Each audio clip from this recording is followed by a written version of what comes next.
Olá, sejam bem-vindos a mais um vídeo da nossa série Marison Fraga Responde. Hoje nós estamos respondendo perguntas aqui de um internauta. Na verdade, os 3 próximos vídeos que eu vou postar justamente são perguntas que eu já estava devendo, tá? E o internauta me perguntou basicamente o seguinte, o Gabri Tobi, ele perguntou o seguinte, olha só.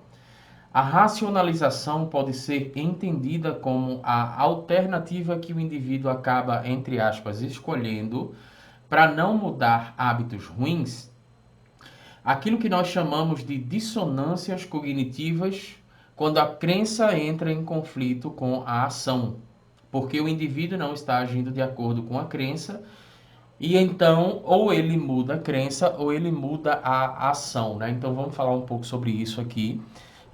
Inclusive eu já vi até o Pedro Calabres, né, o neurocientista, professor Pedro Calabres, ele falando um pouco sobre isso numa determinada palestra, né?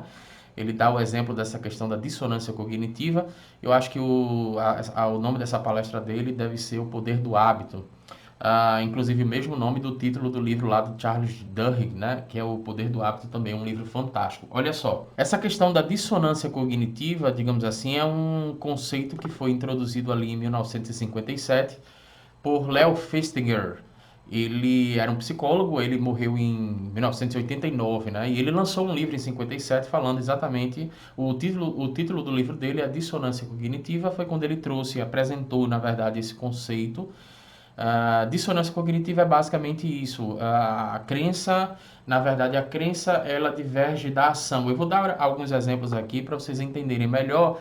Eu já vou responder a pergunta do Gabri Tobi, né? Mas antes eu queria explicar um pouco sobre essa questão do conceito de dissonância cognitiva. Em outro vídeo eu vou explicar isso de uma forma mais ampla, mas é basicamente isso. Digamos que é um desconforto psíquico, né? Que você sente quando você você reproduz uma determinada ação e essa ação ela diverge completamente daquilo que você sabe, daquilo que você conhece ou daquilo que você acredita, né? Eu vou dar um exemplo aqui que é muito clichê, é muito clássico isso aí. Por exemplo, alguém que fuma, né? A pessoa fuma cigarro. E essa pessoa, ela sabe que quando ela fuma, ela está se prejudicando. Então, as informações que ela tem na mente dela é basicamente o seguinte.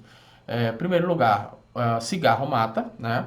Cigarro traz inúmeras doenças e eu fumo. Então, qual é a lógica disso aí? Isso aí causa uma dissonância cognitiva, né? Se eu fumo e o cigarro causa diversas doenças, então não é confortável psiquicamente essas duas informações. Para suavizar isso, você pode adotar um mecanismo sem escolher, né? Inclusive ele colocou na pergunta aqui, escolhendo entre aspas. Não necessariamente você sente que está fazendo isso, você faz de forma automática, sem perceber.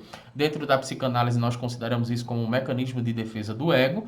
Um desses mecanismos, né, porque existem vários, é justamente a racionalização. E aí você vai tentar encontrar uma resposta que para você seja justificável, seja, entre aspas, racional, para reduzir ou eliminar essa dissonância cognitiva. Então vamos lá. Cigarro mata, eu fumo, então eu vou morrer. Cigarro causa doença e eu fumo, então eu vou adoecer brevemente. Para não ter que lidar com esse conflito, com essa dissonância cognitiva, eu racionalizo esse processo. Então eu falo assim, olha só, mas eu posso morrer também se eu atravessar a rua, né? Mas eu posso morrer tropeçando na rua, por exemplo, como eu já vi alguém morrendo, aí o cara pega às vezes até uma exceção. Eu vi um camarada que estava dentro de casa e um avião caiu dentro da casa dele e ele morreu, então eu posso morrer a qualquer momento, então por causa disso eu fumo. Essa racionalização, ela reduz, né, e até elimina a dissonância cognitiva. Então a ideia basicamente é essa, a resposta é sim, né? Deixa eu voltar aqui para a pergunta dele. A resposta básica foi: a racionalização pode ser entendida como uma alternativa que o indivíduo acaba, entre aspas, escolhendo para não mudar hábitos ruins. Exatamente isso. Dentro de um conceito psicanalítico, é um mecanismo de defesa do ego, a racionalização. Eu vou dar outro exemplo aqui, só para fechar esse vídeo, para não ficar muito longo. Suponhamos que alguém jogue lixo na rua. E essa pessoa joga lixo na rua, mas ela sabe que é errado, né? Ela teria que jogar no lixo. Então ela joga o lixo na rua, é uma ação, mas ela tem outra informação que é: isso aqui é errado. Então isso causa dissonância cognitiva. E aí ela pode pensar assim, ah, mas se eu não jogar o lixo na rua, então eu vou estar eliminando o emprego dos garis, por exemplo, né?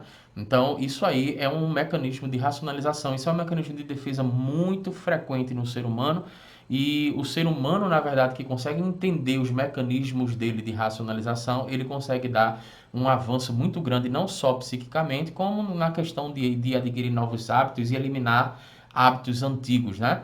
Então, eu espero ter respondido a essa pergunta. Eu vou deixar aqui embaixo alguns links que são interessantes para você, inclusive o meu Instagram. Caso você queira mandar alguma pergunta por lá, aproveite e me adiciona no Instagram, que fica mais fácil para a gente se comunicar, tá? Não se esquece de se inscrever no nosso canal e ativar o sininho para você receber as nossas próximas notificações. E a partir de agora estão aparecendo 2 vídeos para você. Um desses vídeos eu estou te indicando, o outro é o YouTube que está te indicando e está aparecendo minha foto bonitinha, né, com Photoshop. Não parece ser eu, mas sou eu sim, tá? Então tá, eu tô com Photoshop ali para ficar melhor. Aí você clica lá e se inscreve no nosso canal, tá? Forte abraço e até o próximo vídeo.